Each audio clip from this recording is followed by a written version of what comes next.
China has a 50-year policy, right? 2 questions. Does America have a 50-year policy? No.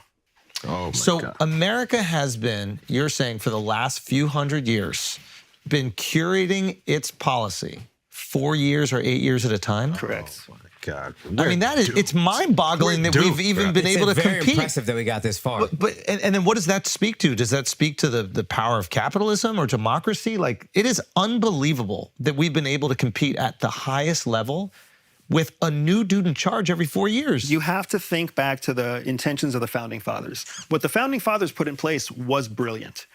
It was the reason that they're called government servants is because you're supposed to sacrifice 4 years of your life to go be a government servant because you were in industry or entertainment or business or something else. Especially true in Congress. I mean, and that's what it was up until like the 1950s. And then they became these career politicians. Yes. But you're right. It was like, it was a local person from the community was going to stop his job for 2 years. I think that's why the House of Representatives is only a 2-year term, right? It's because, dude, I can't step away from my farm for 6 years and do this.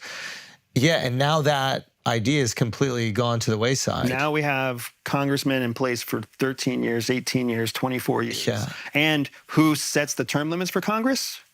Congress. So it's not even in, like, that's one of the places where there's a lack of checks and There's balances. no check and balance there whatsoever. They give themselves a raise. Yep. It's insane. This legislative branch is the least checked branch of all of them. And the idea is that the check is built within it, that not any one of them have this, huge amount of power. Of course, I get that. Because it's a two-party system. Yes, but when they're acting as a collective and they're all incentivized by the same thing, there's no check on that. So maybe that was the one thing that they missed. Because I'm sure at the time when the Founding Fathers were creating it, they're like, who the fuck would want to be in government? Yes. Like, even George Washington was like, dude, just owning slaves is way better. You know what I mean? He's like, fuck all this freedom shit. He said no. I need some new teeth. Yeah.